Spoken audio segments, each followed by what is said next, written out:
जय श्री कृष्णा। स्वागत है आपका साकेत पीठ में।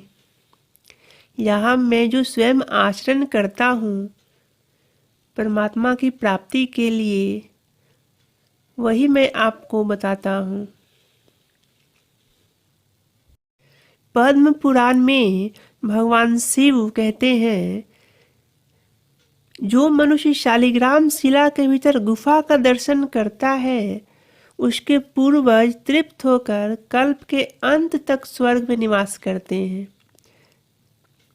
जहाँ शालग्राम शिला होती है, वहाँ हरि का सानिध्य बना रहता है। वहाँ किया हुआ स्नान और दान काशी से भी 100 गुना अधिक महत्व रखता है।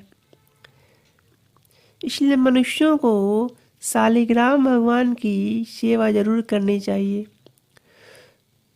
यदि आपके घर में ठाकुर जी हैं, लड्डू गोपाल जी हैं, श्री राम जी का विग्रह है, तो सभी सेवा एक समान ही है।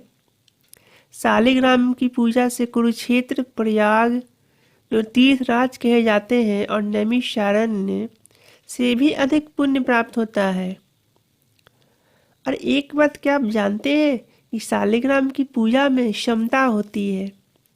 जो भगवान श्री कृष्ण गीता जी में कहा है, दूसरे अध्याय के शायद 48वें श्लोक में, समत्वम योग उच्यते। अर्थात जैसे कोई शालिग्राम शिला अगर कहीं 100 वर्षों से उसकी सेवा हो रही है, और कोई अभी नई शालिग्राम शिला लेकर आया है और उसकी उपासना करना शुरू ही किया है, तो भी दोनों के ही पुण्य समान होते हैं। मनुष्यों को उनमें भेदभाव का अधिकार नहीं है, क्योंकि परमात्मा स्वयं समता में स्थित है। देखिए, जब एकादशी मैया की उत्पत्ति हुई थी, उस कल्प में जिस सिंहावती गुफा में भगवान विष्णु जाकर सोए थे, भले ही वह 12 योजन की थी, लेकिन उसमें भी एक द्वार ही था। आप एकादशी महात्म्य में शायद सुने होंगे। इसीलिए मनुष्यों को शालिग्राम शिला के भीतर गुफा का दर्शन करना चाहिए। उसे मानसिक रूप से ऐसा ध्यान करना चाहिए जैसे शालिग्राम शिला में गुफा हो, और शालिग्राम शिला में ही भगवान विष्णु, शिव और ब्रह्मा जी तीनों स्थित हैं। शालिग्राम शिला में जो सबसे ऊपरी भाग है, वही भगवान शिव कहे जाते हैं। इसीलिए तो तुलसी मंजरी भी समर्पित की जाती है भगवान शिव को, क्योंकि तुलसी मंजरी में भी भगवान शिव का निवास माना जाता है। और जो भगवान श्री कृष्ण को तुलसी जी की सूखी हुई लकड़ी का धूप देते हैं, उनको 100 यज्ञ अनुष्ठान तथा 100 गोदान का पुण्य तत्काल प्राप्त हो जाता है। तुलसी की सूखी लकड़ी में धूप की लकड़ी और घी की बाती या कपूर मिलाकर यदि प्रज्वलित कर लिया जाए, और फिर उसी से आरती करनी चाहिए। तुलसी की लकड़ी को घिस कर जो भगवान को चंदन समर्पित करते हैं और भगवान के शरीर में उस चंदन को लगाते हैं, वह भी श्री हरि के समीप ही रहते हैं। अच्छा देखिए, यही बात गर्ग संहिता में भी है। जब राधा रानी ने पूछा है चंद्रानन सखी से कि तुम कोई ऐसा उपाय बताओ जिससे भगवान श्री कृष्ण तुरंत प्रसन्न हो जाए और महान पुण्यजनक भी हो, तो राधा रानी की नित्य सखी, नित्य सहचरी जो चंद्रानना है, जो नित्य विरजा गोलोक में भी रहती हैं, जो इस भूतल पे भी आई थी, उन्होंने ही बताया राधा रानी को कि तुलसी काष्ठजम यस्तु चंदनम धार्ये नरः तद्देहम न स्पृशेत पापम क्रियमाणमिहि यत्।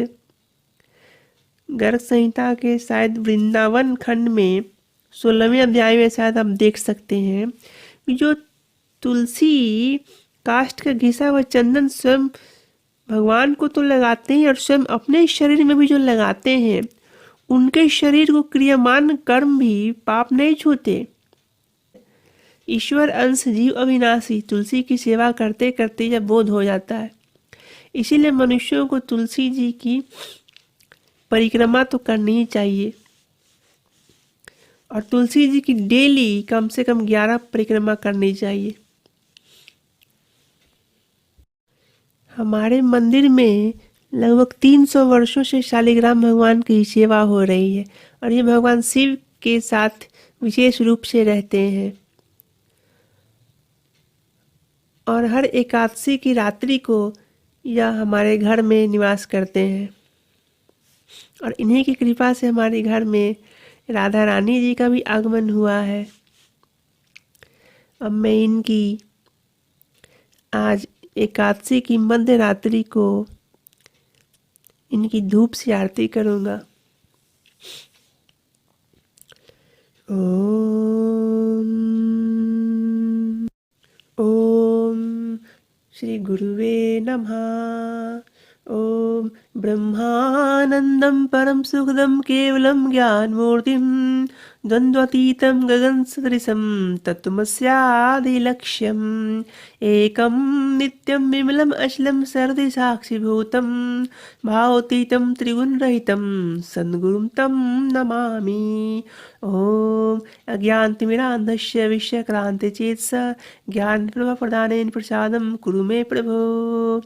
ओम ॐ श्रीवत्सलाञ्छनं हृदस्थं कौस्तुभं प्रभयायुतं चतुर्भुजं शङ्खचक्रशारङ्गपद्मगणान्वितं सुकेयुरान्वितं बाहुं कण्ठं मालासुशोभितं द्विमत्कृतं वलयं स्फुरन्मकरकुण्डलं हिरण्मयं सौम्यतनुं स्वभक्ताय भयप्रदं ध्ययेन मनसि मां नित्यं वेणुशृङ्गं तु वा।